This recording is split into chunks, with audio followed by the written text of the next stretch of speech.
Hello, everyone. Today, I would like to speak to you about the law of attraction, the law of allowing, and the law of receiving. I'd like to share with you my real estate career that encompassed about 25 years of my life. When I first started thinking about becoming a realtor, I was in my early 20s, and in those days, I was already in a job that I thought that I loved and that I thought that I had a future in.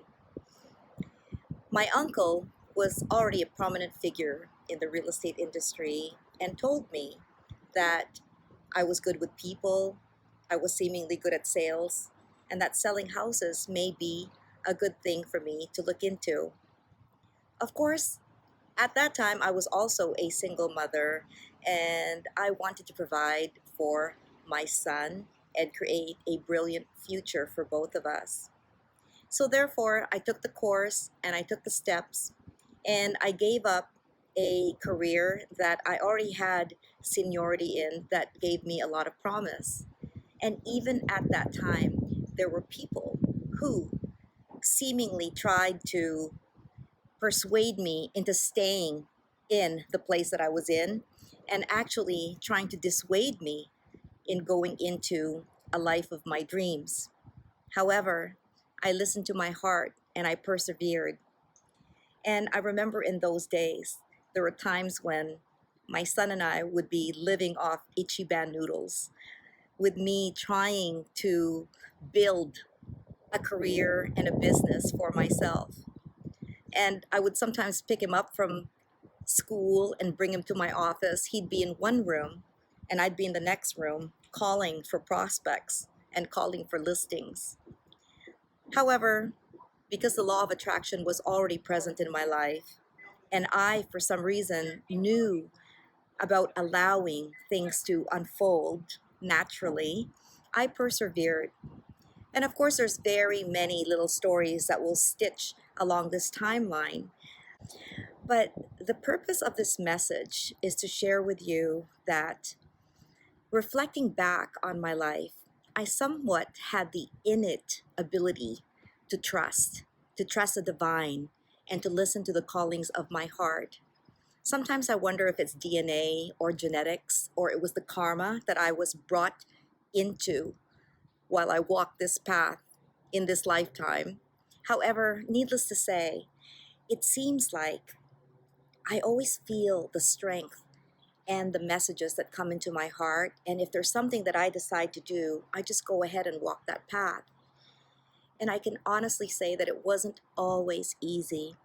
And even through those days where I was married to my husband and my real estate partner at the time, and my son was in our life, the growing pains with raising a young son who turned into a young teenager, and then a marriage that was unfolding wasn't completely a cakewalk.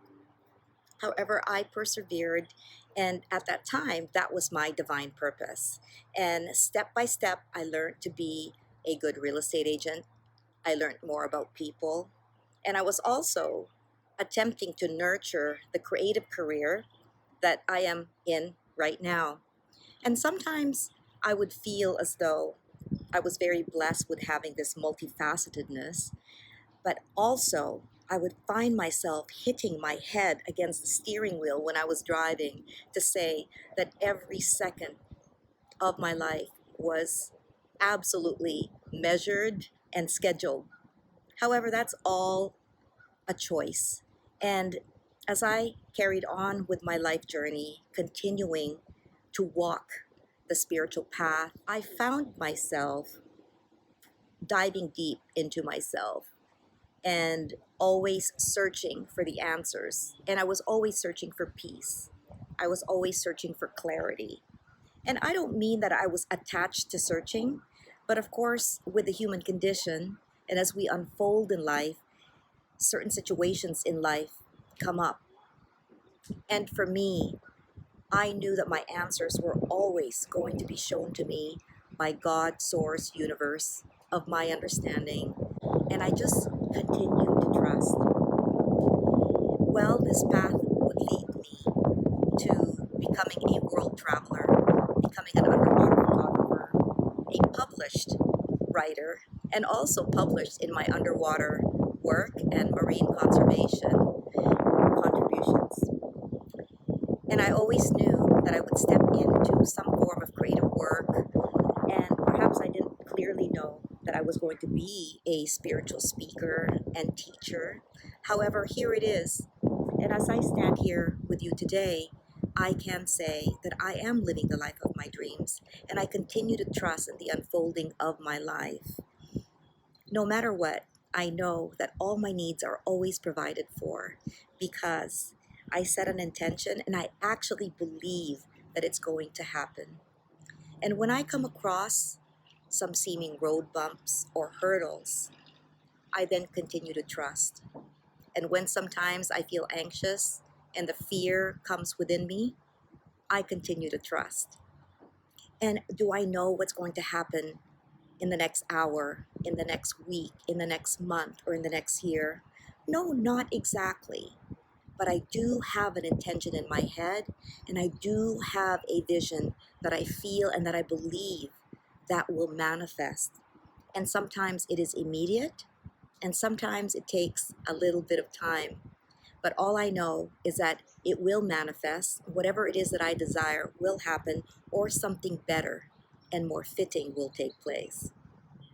So therefore, the law of attraction, meaning setting an intention and putting it out there to the universe, and the law of allowing, surrendering and trusting that God source universe is always there to provide the instructions within our inner voice, and the law of receiving, actually believing and being open to that of which we have the intention and desire to happen. And my life journey is the perfect example of these three laws and living the life of one's dreams.